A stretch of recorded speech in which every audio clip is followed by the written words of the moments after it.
everybody. Welcome back to Goodnight Lighthouse. I'm Miss Dorothy, and I'm here to read you another story. And I'm going to read you a story about a little girl who isn't afraid of anything.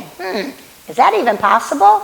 Well, she is very brave, and the name of this book is Sheila Ray the Brave. Sheila Ray the Brave. This is Sheila Ray. She says she's not afraid of anything, and she does some real scary things that make me worried, but she's not afraid until she does something new and maybe finds out that sometimes it's okay to be a little afraid. And we need to get into this book and find out if Sheila Ray really is the brave.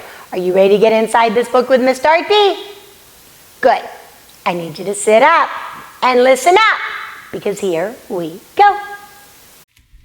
Sheila Ray, the Brave, written by Kevin Henkes. Sheila Ray wasn't afraid of anything. Oh my, she's dancing on top of her chair. That can be a little scary. She wasn't afraid of the dark. Are you sleeping, Sheila Ray? But I think her sister is. She wasn't afraid of thunder and lightning. And she wasn't afraid of the big black dog at the end of the block. She's very brave, but her sister looks a little scared. At dinner, Sheila Ray made believe that the cherries in her fruit cocktail were the eyes of dead bears, and she ate 5 of them. Ew! At school, Sheila Ray giggled when the principal walked by. And when her classmate Wendell stole her jump rope during recess, Sheila Ray tied him up until the bell rang. I am very brave, Sheila Ray said, patting herself on the back. She's a little proud about that, don't you think? Sheila Ray stepped on every crack in the sidewalk without fear. When her sister Louise said there was a monster in the closet, Sheila Ray attacked it. And she rode her bicycle no-handed with her eyes closed. Yay, yay, Sheila Ray! Her friends yelled, clapping their hands. She's very brave, but she's not very careful. One day, Sheila Ray decided to walk home from school a new way. Louise was afraid to. You're too brave for me, Louise said. Oh, you're always such a scaredy cat, Sheila Ray called. I'm not, whispered Louise. Oh no, now she's picking on her little sister, because her little sister is frightened. Sheila Ray started off skipping. I am brave, she sang. I am fearless. She stepped on every crack. She walked backwards with her eyes closed. That's not safe. She growled at stray dogs and bared her teeth at stray cats. And she pretended that the trees were evil creatures. She climbed up them and broke their fingers off. Snap, snap, snap. Oh my, she is very brave.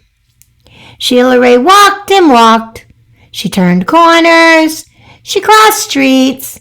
And it suddenly occurred to Sheila Ray that nothing looked familiar. She's not sure where she is. Sheila Ray heard frightening sounds. They sounded worse than thunder. She thought horrible thoughts. They were worse than anything she'd ever imagined. I am brave, Sheila Ray tried to convince herself. I am fearless. She is a little frightened. The sounds became more frightening. The thoughts became more horrible. Sheila Ray sat down on a rock and cried. Oh, help, help, she sniffled. She thought of her mother and her father and Louise. Mother, father, Louise, she cried. She's really frightened now, but somebody's watching. Here I am, a voice said. Louise, Sheila Ray hugged her sister.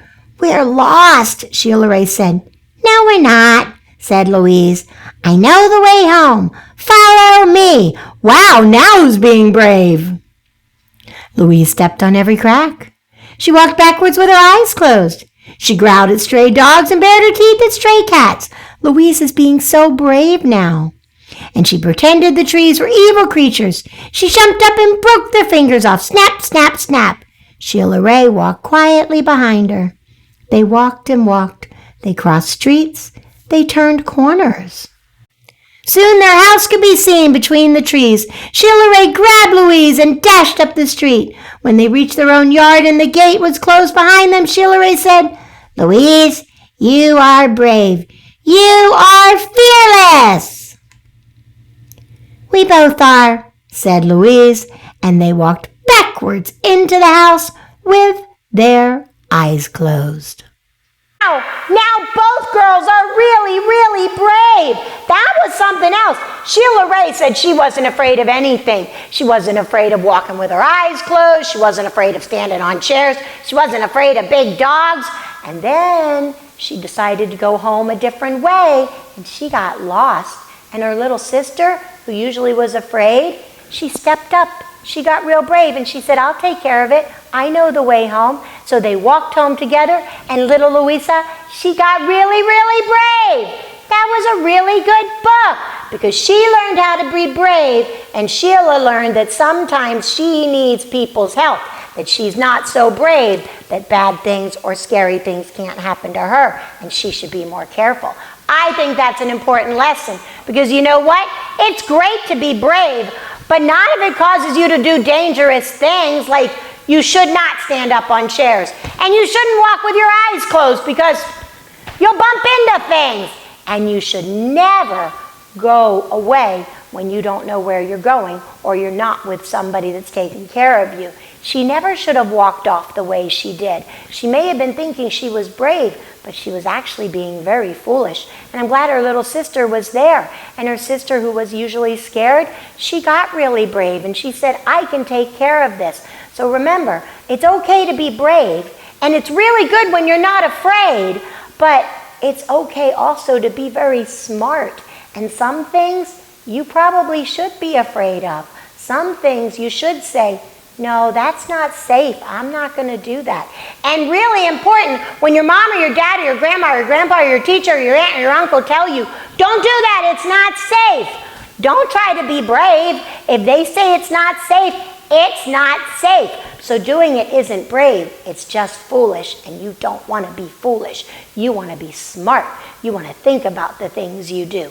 You need to be careful and cautious and have fun, but when mom and dad say don't do something because you might get hurt, it would be a really good idea if you would obey, and obey right away so you don't get hurt. And then come back and see Miss Dorothy, because I'll be sitting right here to help you with your mom, your dad, your grandma, and grandpa, and I'll be ready to read another book to you.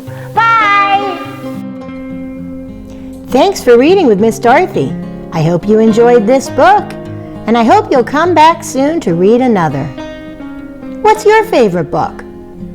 Drop Miss Dorothy a note and let me know. I'll go find it, and I'll read it to you. Be sure to subscribe, like, and share. I'll see you soon.